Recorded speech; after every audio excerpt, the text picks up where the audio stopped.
So you're trying to get down to 6 to 8% body fat. And in today's video, I want to focus on exactly how you should eat to hit the lowest body fat percentage possible. Throughout the last 10 years, my body fat percentage has consistently remained low, and at certain points really low through the methods that I'm about to share with you today. First, I want to solidify in your head that when we're aiming to reduce body fat, the main way to do it is through diet. Weight training is still very important throughout a cut for you to maintain muscle mass and to keep your metabolism elevated while burning fat. However, for your body to actually lose and use stored body fat, working out takes a backseat to diet. Now, before I give you the exact way that you should be eating, let's first quickly talk about what 6 to 8% body fat looks like and what it actually means. There are a bunch of different ways to test out your body fat percentage, but one of the most accurate and the most recognized ways is through a Dexa scan. There are a bunch of people that have already posted YouTube videos in which they get their Dexa scan results.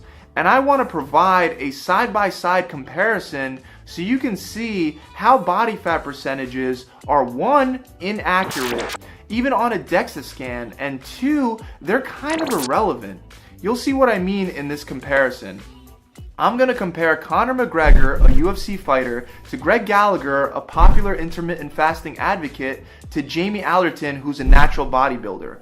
All these guys got their Dexa scan results, and Macgregor came up at 7%, Gallagher came up at 8.1%, and Alderton came up at 10.8%. If I were to line these guys' pictures up, I would assume that a competitive bodybuilder like Jamie Alderton would have the lowest body fat percentage out of all of them. And I would also assume that Conor Macgregor would have the highest body fat percentage. These are just 3 examples, but there are tons of these examples in which even the more accurate Dexa scan doesn't seem very accurate at all. On top of that, many people are under the impression that the lower the body fat percentage, the more ripped and jacked you look. However, part of looking shredded is about how much muscle mass you have on your body and how you hold your overall body fat. There are people that truly are 7%, yet they look worse than someone that's 12% just because of the way that the fat is distributed across their body and how their muscles look. With all that said, I'm imagining that you're probably not going to get a Dexa scan. To track your body fat percentage, you're probably going to be using either calipers or bioelectrical impedance, both of which are considered a lot less accurate than a Dexa scan. So even though any one of these tests can be used and progress can be measured as long as you stick to the same testing methods, they are inaccurate. One thing you don't want to do is you don't want to track via bioelectrical impedance and then a month later use the calipers. You got to stick to one test. But even though they can be used as a comparison to measure progress, the actual number that you get as your result doesn't really mean all that much in relation to your aesthetics. There are also many marketing campaigns aimed at convincing guys that unless their body fat percentage is in the low single digits, they have to buy a certain product to get there. However, something that you should know is that being at a low body fat percentage for a competition and maintaining it on a daily basis are 2 completely different things. Our bodies need a certain percentage of fat in order to be able to function. Women need about 13% body fat, and men need about 3%. This is considered your essential body fat that you need to survive. In addition to essential body fat, a body also needs stored fat. With stored fat taken into account, when overall body fat levels drop lower than 14% for women and 8% for men, health risks increase, including everything from your reproductive dysfunction to dehydration to starvation to loss of muscle tissue, premature osteoporosis, and to organ and nerve damage. So first of all, you should ask yourself why you want to be at such a low body fat percentage to begin with. And the second thing that you should do is recognize that maintaining such a low body fat percentage on a day-to-day basis is unrealistic, overrated, unhealthy, and completely unnecessary. Having said all of that, I now want to give you the proper dietary guidelines to help you achieve the best body fat percentage possible for your particular body. Which, in case you don't understand yet, that percentage can't be pinned down to a concrete numerical value. Okay, so to lower your body fat percentage, especially to really low levels, you're going to have to reduce your caloric intake by at least 20 to 25% under your daily maintenance calories.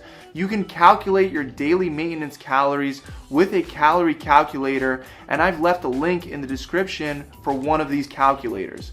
Once you have your fat loss calories calculated, you should split up your macronutrients in a way in which you have at least 30 to 40% of protein, because we want to make sure that we maintain as much muscle mass as possible while cutting.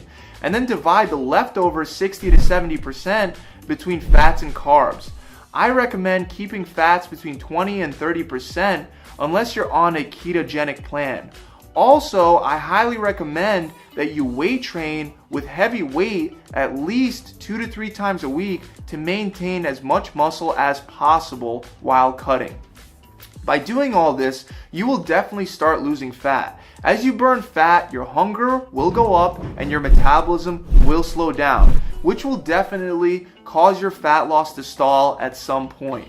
Since you're trying to get to a very low level of body fat, to continue losing fat, you'll probably have to make adjustments to your activity level and to your caloric intake multiple times throughout this fat loss process. When you get stuck, I recommend that you find a way to create a larger deficit by small increments, like only cutting away 150 calories at a time, mostly coming from carbs.